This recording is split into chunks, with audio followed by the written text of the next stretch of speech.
The prince of equal status in the American empire, Elon Musk, has been spouting off again on his social media platform X recently. This time, he has set his sights on the famous F-35 fighter jet program of the U.S. Air Force. Recently, a video clip of a rehearsal before a drone swarm flight performance in a certain place in China was circulating online. It was initially misidentified as footage from this year's China Air Show. After the video had been circulating for a few days, it made its way across the ocean. Prince Musk discovered this video and immediately posted it on his social media account. At the same time, he attached the following comment. Meanwhile, some idiots are still building manned fighter jets like the F-35. Musk's words struck a chord and instantly garnered nearly 400,000 likes and tens of thousands of retweets. Apparently not satisfied with the response, Prince Musk posted another comment on social media last night. This time, he went into more detail, stating that the F-35 fighter jet has problems at the requirement level because it has to meet too many demands, thus turning it into a piece of equipment that is a jack of all trades, but master of none. He also didn't forget to assert that the era of manned fighter jets is over and that in the era of drones, manned aircraft will only put pilots' lives at risk. How should we understand Prince Musk's remarks? In the past few days, military enthusiasts across various online platforms in China have been arguing back and forth. Personally, I think you can get a fairly good understanding if you consider both of Prince Musk's comments together. In fact, the comment that Prince Musk made last night really hit the nail on the head. That is, the F-35 fighter jet program has gone astray right from the start. It emphasized being common to all three branches of the military: the Air Force, the Navy, and the Marine Corps, just to avoid repetitive design. And it's precisely this so-called commonality among the three branches that has caused all the trouble. The requirements of the Air Force, the Navy, and the Marine Corps are vastly different. And the needs of the Navy and the Marine Corps are especially peculiar. The Marine Corps requires the F-35 to be capable of vertical takeoff and landing. As a result, they were forced to design a high dorsal spine to accommodate the huge lift fan. The Navy wants the F-35 to be able to take off and land on aircraft carriers, so it needs to redesign the wings, strengthen the airframe, and add an arresting hook. Consequently, these three branches have been endlessly bickering over the design of the F-35. The little money saved from avoiding repetitive design has all been spent on customizing the aircraft model for different military branches. Besides the pitfall of being common to all three branches, the F-35 also has problems with its multi-mission capability. The Navy requires the aircraft to have a certain interception capability. The Air Force demands that it possess a certain strike capability.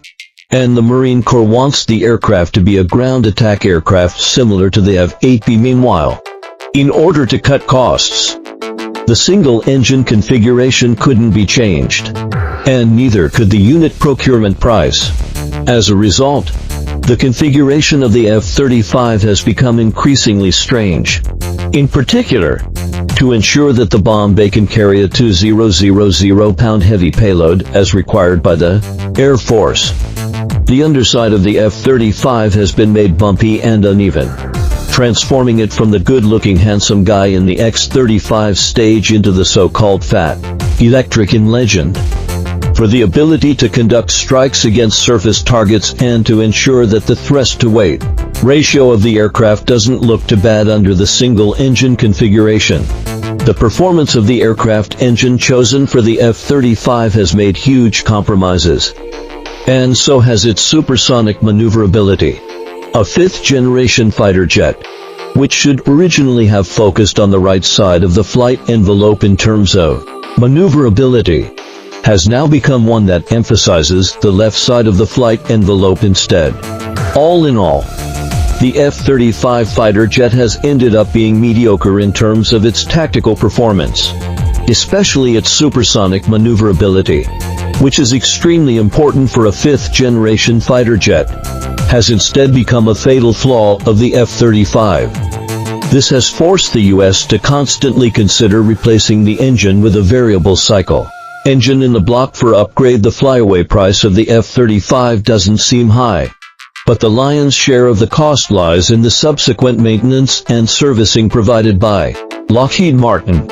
As a result, the life cycle cost hasn't decreased much compared to that of typical fifth-generation fighter jets, and the commissioners like Smith still get their hefty paychecks.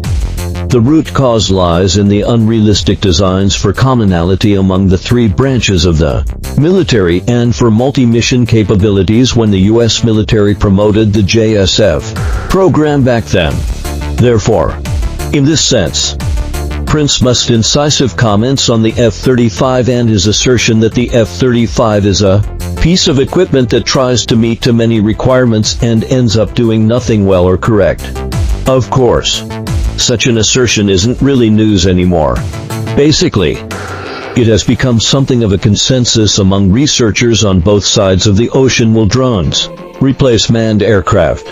Since the F-35 fighter jet is a jack of all trades, master of none kind of equipment, is it really, as Prince Musk said, an out-and-out idiotic act and a joke with the lives of the imperial military personnel to continue producing the F-35 fighter jet? I think this somewhat reflects Prince Musk's vision. As a scientific visionary, many of Prince Musk's assertions may seem outlandish and unrealistic. In fact, it might be that we are at the troposphere level while he is standing at the near-space level or even in the low Earth orbit. For example, Prince Musk is always talking about colonizing Mars, building a base on Mars or even a Martian city, and immigrating to Mars and never coming back, and so on.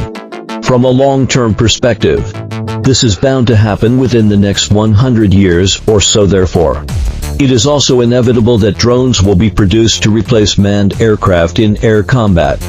After all, the development of manned fighter jets is approaching its limits. Human reaction speed is limited, and the computing, planning, and decision-making abilities of the human brain are also limited. Not to mention that the human body has its own pressure tolerance limits. These limits determine the upper performance limit of manned fighter jets. No matter how powerful the aircraft you build is, a pilot can't withstand overloads above 9G. No matter how high the technical and tactical skills of your pilots are, their reaction speed can't exceed that of Usain Bolt or Michael Schumacher. So, in future air combat, it will surely be the era of drones empowered by AI and equipped with machine learning. Not only Prince Musk, but even ordinary people know that unmanned fighter jets with artificial intelligence will far surpass manned fighter jets in terms of reaction speed, attack efficiency, decision-making accuracy, and performance iteration. The confrontation between drones and manned aircraft is basically like a boxer fighting kindergarten children. Besides the ability to fight alone, drones will definitely possess the ability of swarm coordination in the future. And their ability to organize joint operations in combat formations will also far exceed that of air campaigns organized by staff officers. In short, in the future, unmanned equipment will definitely crush manned equipment in combat. However, the problem lies in those four words: in the long run. In the long run, we will all die.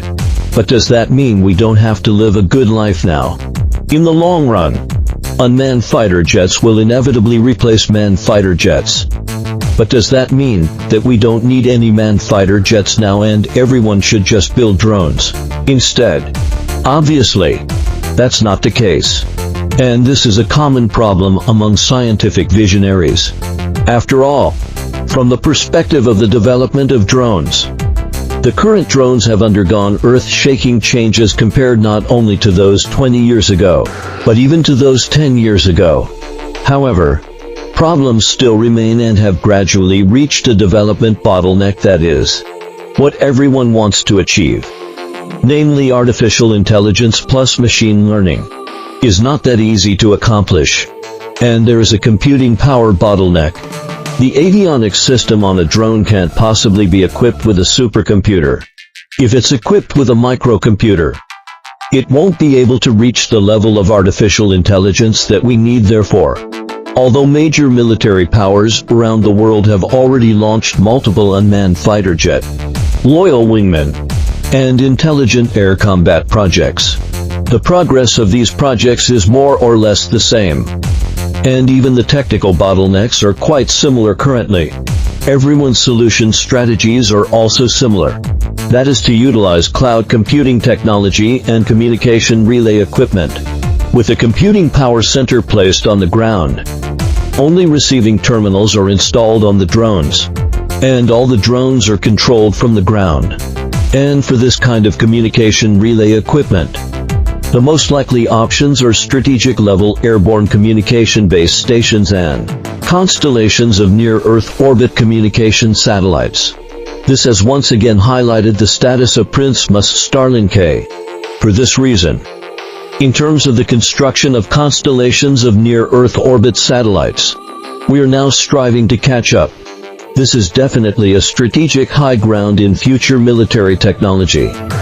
Whoever fails to catch up with the wave of this military revolution will surely be crushed in the future. However, in any case, it's still impossible for drones to completely replace manned aircraft for a considerable period of time. Or rather, even in the era of the 6th generation fighter jet, the most likely form of drone combat is still the coordination between manned and unmanned aircraft. There will be drone commanders on manned aircraft, and artificial intelligence will only be responsible for providing certain auxiliary decision-making in combat. In short, artificial intelligence currently only plays a role in empowering combat effectiveness and cannot yet take the dominant role in combat effectiveness. And this is something that scientific visionaries completely overlook. Prince Musk's assertion that giving up all manned aircraft and that those who build manned aircraft are idiots reflects this point, not to mention that from the perspective of equipment construction, the logic of building military equipment is different from that of Prince Musk's civilian products. In the construction of civilian product lines, companies can be either radical or conservative. If they are conservative, like a certain toothpaste brand or a certain fruit logo smartphone brand, they may release a new model every year and slowly add various functions, mainly aiming to rip off consumers. As for Prince Musk's attitude towards products, he has always been known for being radical, whether it's the Cybertruck or SpaceX. However, such a radical attitude doesn't exist in the construction of military equipment. You can't just say that you won't fight for the next 20 years and wait until these equipment are fully mature before going to war. If you choose not to fight, your enemies may not necessarily follow your lead and also choose not to fight therefore. In the construction of military equipment, people generally tend to choose relatively conservative technological routes to ensure that there is equipment available for use at any time once a war breaks out. Prince Musk's radical equipment construction strategy is doomed not to be approved by U.S. military generals overall. As a scientific visionary with unique vision, decisive actions, and sometimes being a bit reckless, Prince Musk's incisive comments on the F-35 are really quite interesting. And we are actually even more curious about what kind of development and changes his comments will be into the equipment construction of the U.S. military, and what kind of chemical reactions will occur. Donald Trump is about to take office soon. Let's wait and see.